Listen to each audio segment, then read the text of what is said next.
For Masons far and wide, there is a unifying aspect to why we are a part of the craft and why we are part of the fraternity. This whole interview series, to interview a master, is about telling that story. And as we get into this episode, part 1, I really want you to focus and look at how the relationship between this son and father encapsulates what two sons oftentimes look for within the fraternity.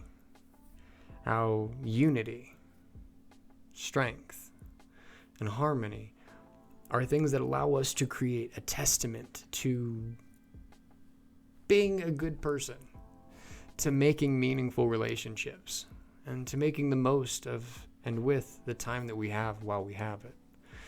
That's the goal for many within the fraternity, and that's what I believe that this story highlights. Please enjoy.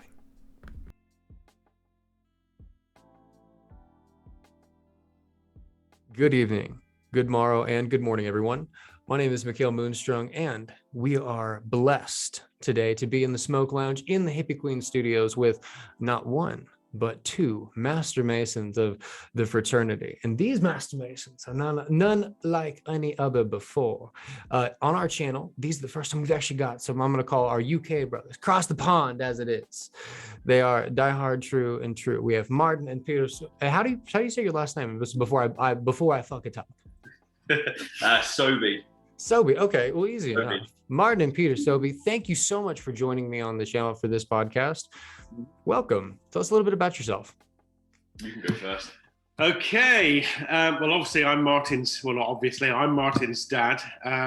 I first joined Freemasonry back in the early 2000s, and it was out of curiosity more than anything else. I had people that I knew and worked with that were Freemasons, and it's the usual story with, questions being asked and, well, if you want to find out more, why don't you come along, type of thing. And before I knew it, I'd signed on the dotted line, and I was being initiated. So, so that was where I really started. The guy that I worked for at the time, who was my proposer, sadly went past to the Grand Lodge only 2 days ago, which is really sad. But so from there blossomed a wonderful Masonic career, and I'm now a member of several orders. I'm a past master here in the UK.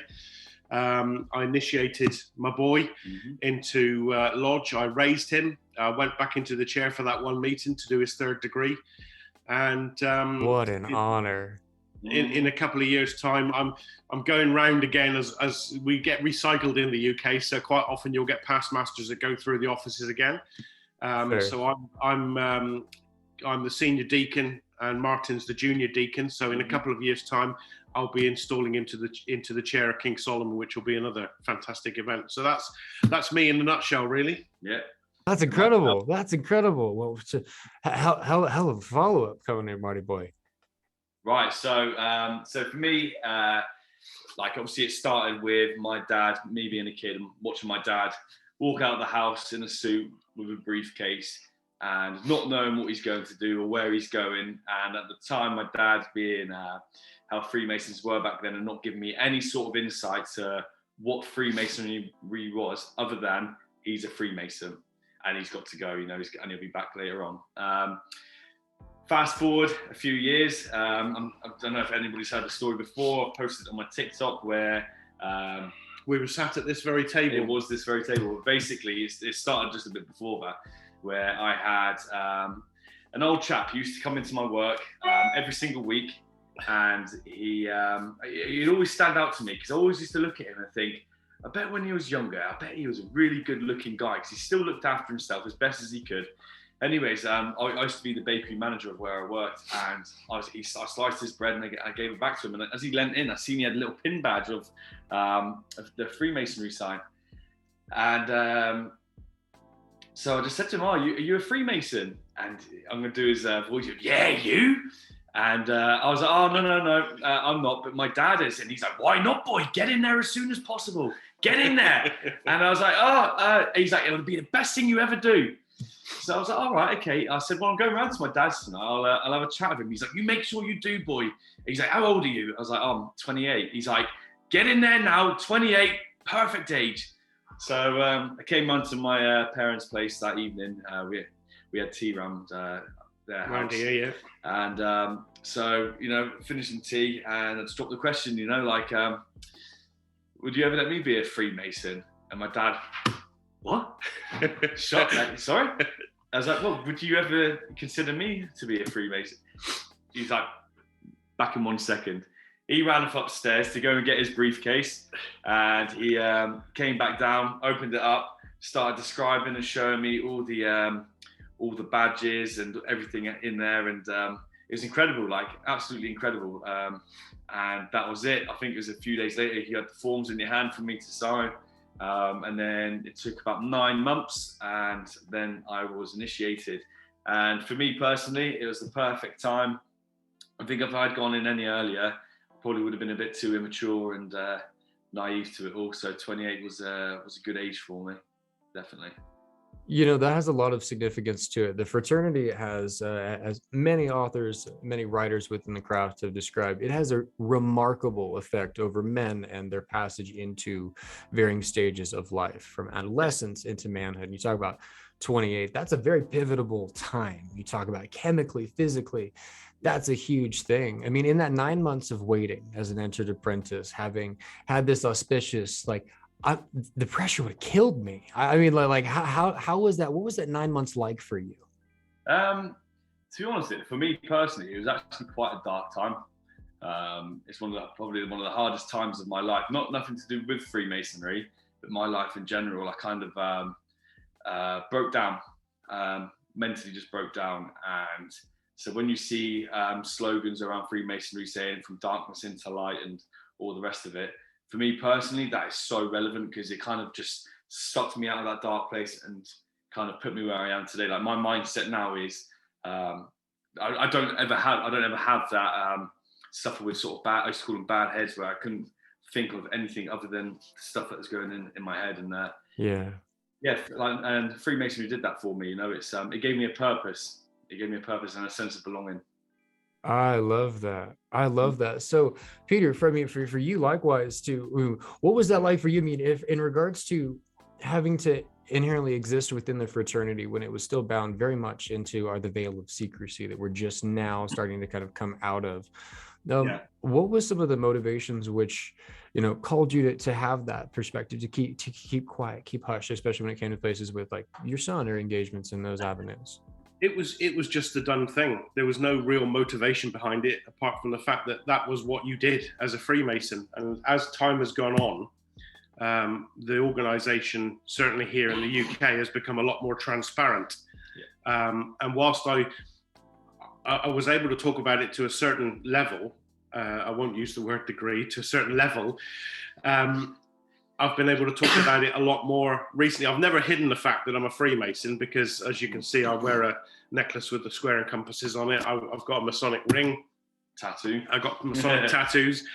So it's never been a secret. But a lot of people that are in it today, especially the older generation, still keep it very close to their chest, what Definitely. They do, and their membership of the organisation. But I think that nowadays it's a lot more transparent than it used to be, and I openly talk about it, but obviously not giving anything away.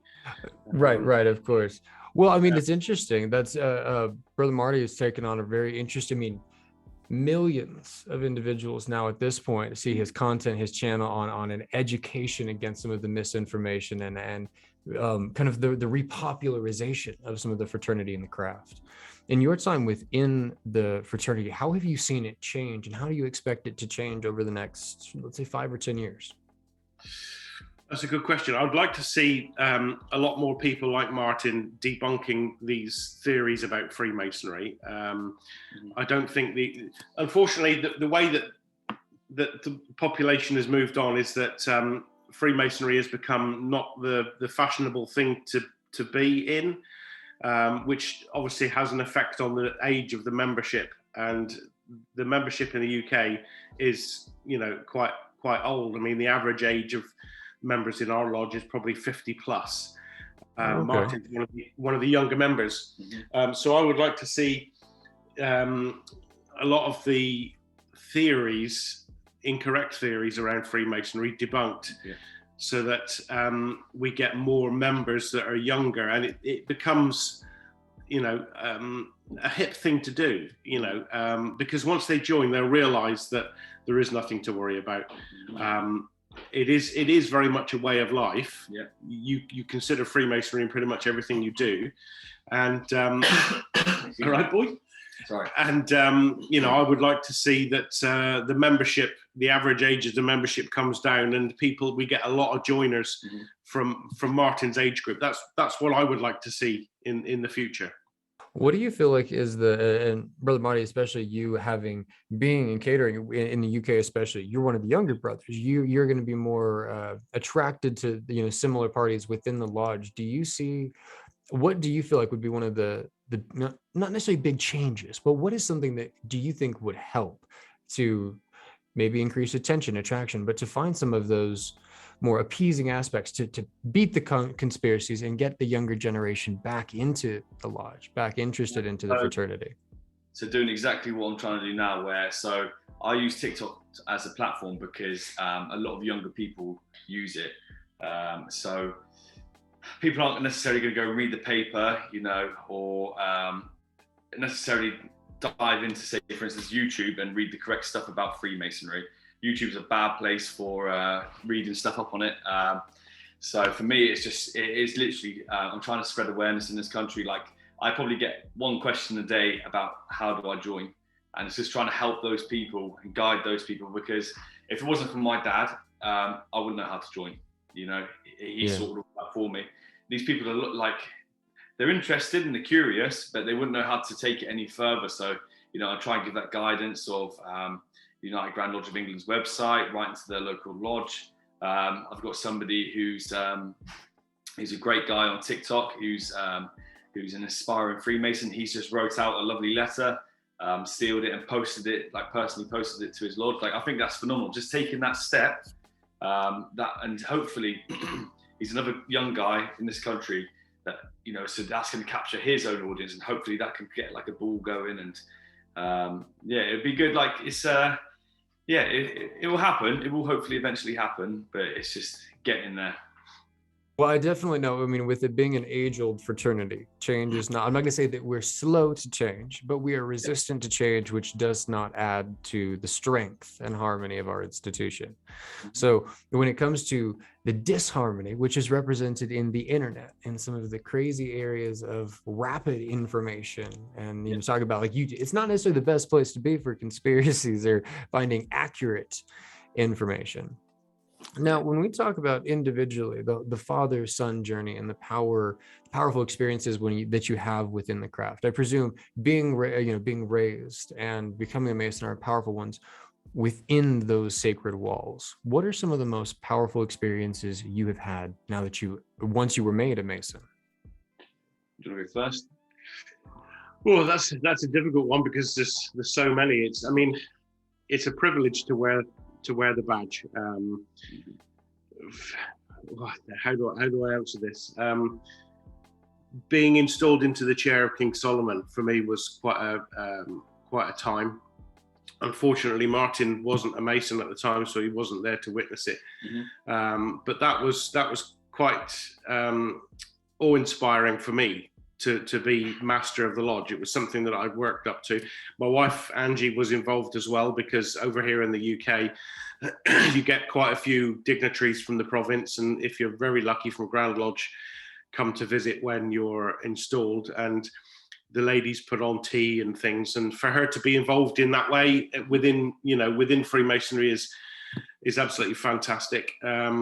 So I think being in the chair of King Solomon is one of the most powerful things that I've experienced. Again, going back into the chair to initiate Martin was another very powerful experience. Again, back in the third degree, raising him was another time. So there's several time stamps in the timeline that are quite powerful in my Masonic journey, and certainly now, my Masonic journey hasn't been harmonious all the way through. I'm not a member of my mother lodge anymore, which is only 7 miles from me because of disharmony and the way that I was treated, but we won't go down that road. I'm now in another lodge with Martin, and it's now our home. They're very friendly, very welcoming. Yeah, who is your home lodge? Mind me, or not home lodge? Who is your current proud lodge? Our current lodge is Roseland Lodge, with number 8734, which is on the Roseland Peninsula on the south coast of Cornwall in the UK, within the province of Cornwall. So wonderful, thank you. Because I always like to give a shout out where I can, get those numbers visible. Yeah. Roseland Lodge. It's the premier lodge of the Roseland Peninsula. So yeah, Marty, go ahead. I think a powerful moment for me obviously starts with my initiation. I'm only sort of 3.5 years deep, so I haven't experienced as much as my dad. But with the initiation, it's one of those things that it happened. I had no idea what went on. Even afterwards, I'm still trying to rack my brains thinking, what have I just gone through? What have I just done? I've just given this money to, I don't understand. I have no idea about anything. And then obviously thinking about that for days afterwards, just thinking and just trying to work out what it was all about. And then getting to my being raised to the third, and some things being said through the ceremony, and a lot of things clicking into place for me, and me going, oh, I get this now. That was a big moment for me, because it was almost like a bit of a euphoric feeling of, I know what this is kind of about now. I get it. I get it. So that there for me was like a big moment. And I think just to add one onto it again is just recently I was installed into the office of junior deacon, which I'm super stoked about. It's I'm just so excited for this next year. So just in a personal space, what does that particular station represent to you personally? The first step of my Masonic career. It's probably the best way to put it. That was a good answer. This was a test. You certainly passed. No, yeah, just so I've got an initiation to do on the 10th of November, and it's a good friend of mine. So this is really going to put me to the test. It's going to be fun. I'm just looking forward to it. It's the first time in Freemasonry where I've got a bit to do, but I'm not nervous about it. I'm more excited than nervous, and I cannot wait to go to that night and do it all. Oh, well, congratulations to whoever the lucky candidate is, but likewise, congratulations to you for being able to go through and share in that experience with them. I think in the craft, that sits at the root of it, is that shared fraternal experience. Now, when we talk about that shared fraternal experience, let's talk about something which to me personally is a slight frustrating point as my research has delved. And that's that over here in the colonies and the relative fraternal sticks to piss off a great many people. It's a little different. How, for you, in the experience that are you aware of any differences that stand out most noticeably, especially Peter, for the differences between the fraternity and how it's practiced in the UK or in Cornwall versus over here? I can think of a few, some of them frustrating. So we spoke about this before we popped onto this live. So the first thing that comes to mind is most of you guys don't wear suits, and you'll go to the lodge and you'll be in your work gear, in your normal clothes. And when I first saw pictures and videos, I'm like, oh, hey, well, where's the suits? And then I got bombarded with people commenting saying, no, it's too hot over here to wear suits. We just wear normal clothes. They turn up in shorts and t-shirt and all sorts. I'm from rural Missouri. I'll be honest with you. You're likely to see a tractor in our lodge, Neosho number 247, and some of them even, you wear denim overalls. That's officer gear. Yeah, love it. So that was probably one of the first big things that I noticed. For me, it's certainly from my mother lodge, the master that installed me into the chair, King Solomon, Dave, came from a lodge further up the country which used a different ritual called tailors' workings. And whilst the ritual is the same, that the actual floor workings is the same, the way that the rituals are said is different. And he really struggled to switch from Taylor's to emulation ritual. So it would be a bit of I'll use the word ritual fusion, because it was a mix of the two. But Taylor's workings, although it's different than emulation ritual, is written in such a way that if he did the whole ceremony in Taylor's, you'd still understand it. Those who do emulation would totally understand Taylor's. But there are some, even within the province of Cornwall, there's small clusters of lodges that use a slightly different ritual against. And that goes back to the days when you used to have small port towns like Falmouth that have their own sort of fisherman's ritual. You know, it's slightly different. I'm going to break this to you. Go on. I think you mean it's the difference between American Freemasonry and British Freemasonry. Well, it can be universal. It can be universal, can't it? Because, you know, American Freemasonry, like you say, is, you know, it's a different version of the same thing. Right. And the same applies here. It doesn't have to be the US. It can be anywhere. So yeah. And now, so in particular, and this is confirm if my research or rumors have led me in any incorrect place. Do you teach what is I believe it's the Royal Arch degree, or imparts the Master of the Secret of the Royal Arch? So the Royal Arch is a completely separate appended order. So you can choose to or not to join the Royal Arch. The United Grand Lodge of England pushes the Royal Arch above everything else once you've done your third degree. My own personal view, this is not the view of the UGLE, but my own personal view is that a Master Mason should do his Mark degree first, because the Mark degree over here certainly sort of completes the story of the second degree. Where the Royal Arch, the basis of the Royal Arch degree is the excavation of the first temple to build the second, whereas the Mark degree is the building of the first temple, and the on a chronological sense tracks a bit better. So yes, so we do the Royal Arch over here, but it's an order which you can or don't do or don't join it as and wish you please. You know, it's not considered a part of that foundational Blue Lodge per se. No. It's a completely different, separate order. It's got a completely different set of regalia. So that does track with my understanding. At least it's similar here with the York Rite. It manages that in its own separate series of chapters. I'll have to clarify what my research left me. I'll delve back to that point as it goes, so don't mind me and my rambles. Right. Yeah, so the Royal Arch in the UK is administered from Great Queen Street, which is the UGLE headquarters in London, whereas all the other degrees, whether it be the Knights Templar, Mark degree, Royal Arch Mariners, Allied Masonic degrees, the rest of them are all administered by Mark Mason's Hall, which is a separate building completely. Okay. All right. Okay. So I think now I'm starting to see where my confusion in that was occurring. Yeah. So, all right.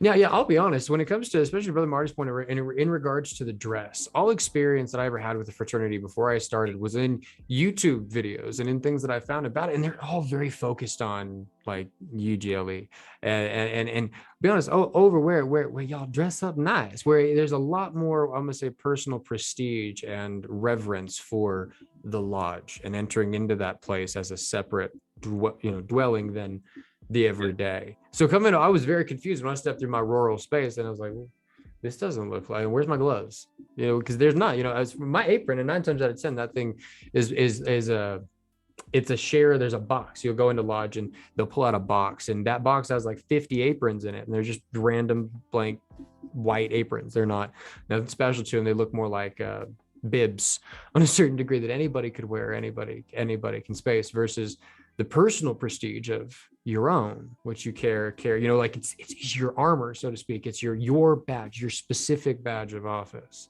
Yeah. And so like at heart, I'm with you. But as it goes, I think each individual Mason carries that prestige in their own space. Definitely. Like it's like you say, it means a lot to the individual. Like, I know definitely for me, like my apron is a big thing, you know. I look after it, I make sure it's clean, you know. It's like almost like a badge of honor, you know. That is, it means something, you know. And here in the UK, having different badges for different degrees, you can immediately identify what level that person is at within their journey, without having to ask them any questions or giving them a handshake or whatever, you know, whichever way you choose to do it. So by having everybody is in a suit, regardless. In the UK, we don't have any lodges that don't wear suits. The only variation from that is some of the motorcycle enthusiast lodges who have a large contingent of Widowed Sons members do wear the leather jacket over their, you know, but that generally is reserved for the festive board once all the Masonic activity is ended. But on the whole, you wear a suit and then you have your regalia on top of that. And like Martin said, your own apron, the one that belongs to you, is your third degree, and that's the one that stays with you. The first and second is loaned by the lodge, but so it's something to aim for, you know. That's, I mean, honestly, that's learning. This was definitely, because I didn't know that. In regards to that, I didn't get an apron at all up until going, you know. So I took my Masons, and then, but even then, that was still a nicer. It was the leather and corded version of the you know, the cloth one that I had been wearing in emulation through those degrees. So that's crazy. So yeah, again, we don't have any cloth ones. They are all made of lambskin.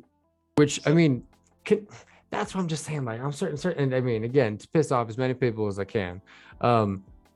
Over here in the U.S., there's certain aspects where I feel like that prestige, that just that aspect where it's like, well, it says this, not just an appearance. You know, we take a lot of things to our own, in our own form, and that's not what the fraternity is about. I mean, it's about, you know, taking your own flavor, but being very true to that form because of that badge of office.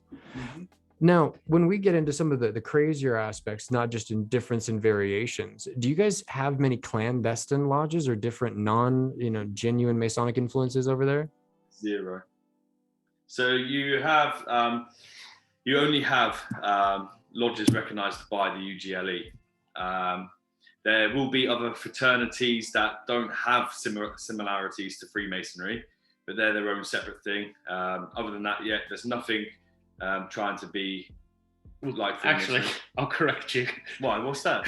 So over here, many years ago, you had some brethren that didn't want to conform to the... just notice that he said many years ago. Many years ago. Fair enough. That didn't like conforming to the rules and regulations of the United Grand Lodge of England. They actually broke away and set up their own lodge system, and their title is the Grand Lodge of All England. So they have their own Grand Lodge. They have a few lodges, but they're not as widespread as UGLE Masonry, proper Masonry. They're concentrated in the north of the country, but they are sort of pseudo-Masonic. They use similar workings and similar dress and things like this, but they're not recognized by the United Grand Lodge of England.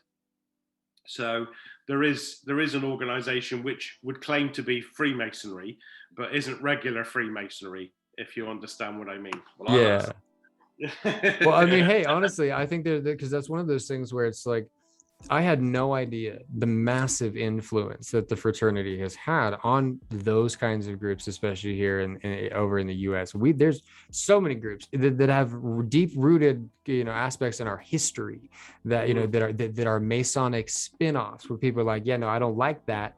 I want more control, or I want to do it differently. And so they, you know, from OTO to Golden Dawn to there's just a bunch of very metaphysical and spiritual groups that took and used similar-esque, I wasn't trying to curse there, similar-esque styles to that which we see in Freemasonry. Yeah. So along that line, have either of you ever encountered any radicals, or what I would say those which pertain to the extreme, you know, pertaining to crazy beliefs about the fraternity? I know I definitely on TikTok, on the internet, you find that more prevalently. Not personally. On the internet, they're to a penny. You'll get the haters on there that, well, I've had one experience whereby I was going to, not the night that I initiated Martin, it was actually going to be a double initiation. This is a good story, actually. It was actually going to be a double initiation. So I was actually going to initiate my son and my biological brother on the same night. Mm-hmm. Okay. Interesting. Yeah, it was. And right up until the 11th hour, that's the way that it was going to be. I was going to go back into the chair to initiate my brother and my son on the same night. But at the 11th hour, my brother pulled out because of pressure from his partner not to join Freemasonry, because she believed some of the conspiracy theorists and didn't want my brother being involved in all sorts of satanic-esque ritual.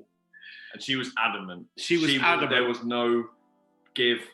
It's such a nice goat. It just takes one meeting. But apparently, some of the things that she believed was that we slaughter babies, we drink their blood, we worship skulls, and all other ridiculous things. I mean, yes, the skull does feature in certain Masonic rituals. But I mean, Christ, that's a stretch. And I think inevitably that's all it's ever been, which is always just such a shame. I can applaud, strength and harmony being the support of all institutions, more especially this of ours. The home life is a lodge all on its own. So yes. I can understand happy wife, happy life, happy spouse, happy house as it goes. Yeah. Well, you're saying about happy wife, happy life. One of the other things that came out from this whole experience of my brother joining, not joining, was we found out later on that my brother's partner said that my wife only allows me to be a Freemason because it enhances her social status. Oh, shit. That's how ridiculous it got. Just madness. And the thing is it's a shame because my uncle really, really wanted to join. I went to a few festive boards. He was going to the festive boards like every month for a long time. And for me, it was good because, I'm getting to hang out with my dad and my uncle. Yeah. And literally, like last minute, I got a text saying, sorry, mate, but I'm not going to be there tonight. A few issues surrounding it. And I was gutted,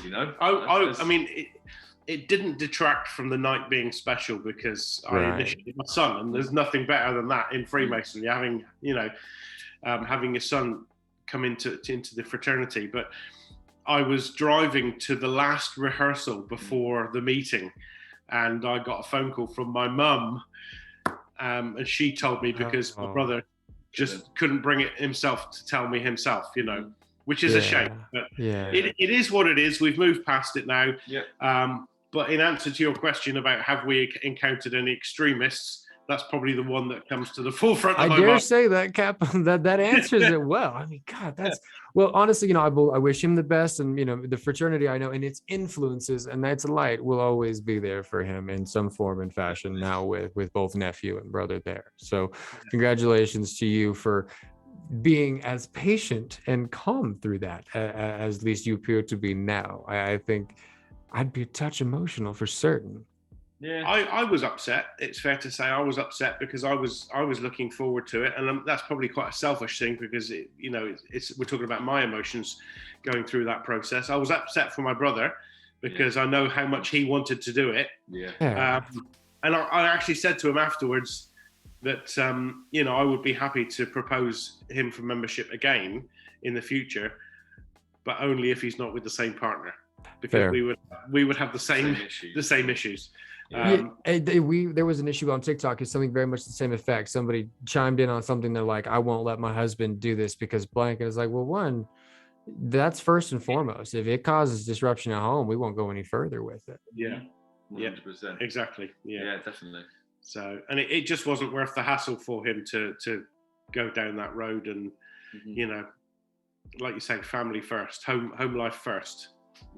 You know, it's because, but the fraternity means so much to everyone who is a part of it, especially in seeing that with two of you. And what I see here is something that kind of seals the whole picture for me in the story that we've uncovered in these interviews. The last interview we had was with brother Louis Heipel in and the thing is, what was crazy to me about that is because he and I both have an interesting relationship with our dads, or that fraternal figure, and in many places we've projected into the fraternity, you know, where that relationship struggles and things.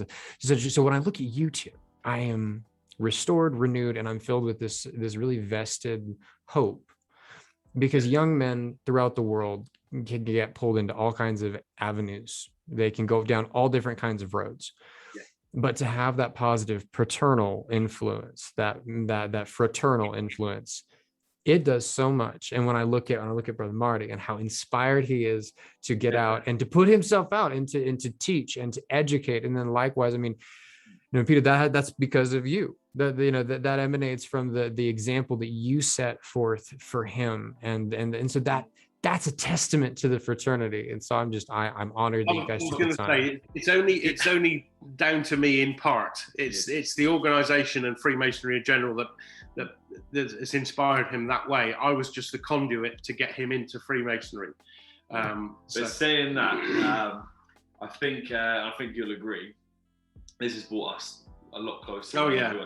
So, you know, I was a typical, I'm my own man, you know, and I was, this is what man. I'm a man's man. And this is what I mean by I was very naive and very immature before I joined the fraternity. I think it stemmed from being that typical teenager, you know, just thinking I could fight the world, and almost, you know, just like hating everybody around me. And then obviously joining, and like me and my dad now, like we have a fantastic bond that I wouldn't change. You know, we go to lodge together. In that time, obviously it's about a 40-minute drive for us where we go to. So in that time, obviously one of us picks each other up. We'll have a coffee, we'll have a drive down, we'll have a chat. Or a can of Monster. Yeah, or a can of Monster. I'm trying to but that was traditional for a can of Monster. But it's those pre-lodge jitters, you got to have them. Yeah, and and it just it made that father-son relationship blossom. You know, and it's just like he'll phone me up, I'll phone him up, making sure everything's okay with an up-and-coming event within Freemasonry. And yeah, it's good. Like I said, it just brought us closer together, and like I couldn't be happier, to be honest.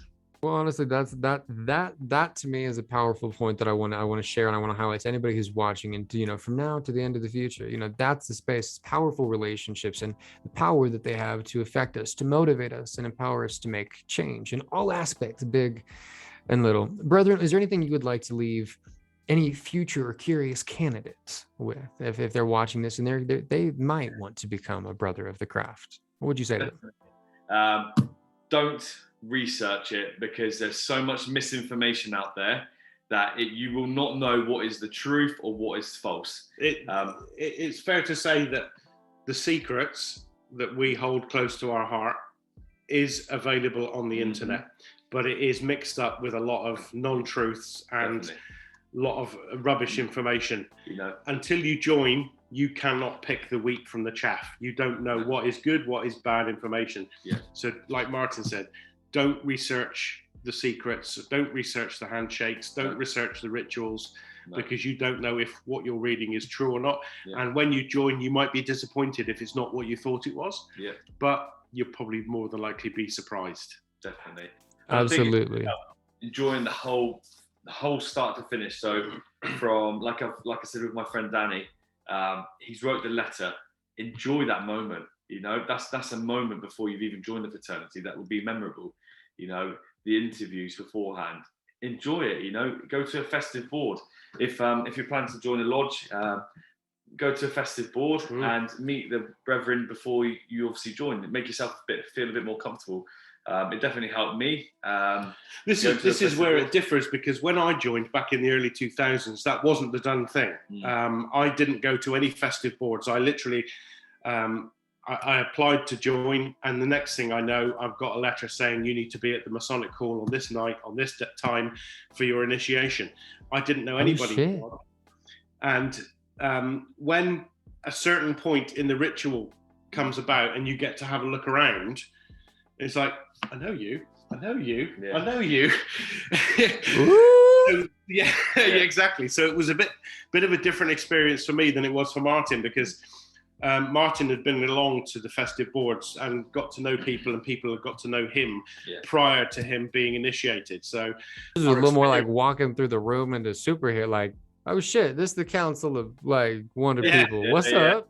So our experiences were slightly different going into Freemasonry, but you know, it's all about the here and now. You know. And one bit of information that was passed on to me, or a bit of knowledge, is just remember that the millions and millions of Freemasons that have been before you have all done the exact same thing in their initiation. So don't be nervous. Regardless of whether they're Mr. Joe Average or whether they're the President of the United States. They've all done the same thing.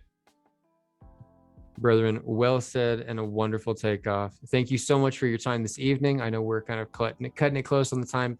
I'm humbled. I'm honored. Thank you so much. It's been our pleasure. It's been great, actually. It's been good. It's been worth waking up for Brother Jordan. Oh, you know what? God bless you for getting so damn early. I promise, hey, we're going to do this again. We're going to continue the conversation, continue the storytelling session, and we'll make it count. Brethren, on the level, be well. Thank you. Take care. Take care. Take care. Bye-bye.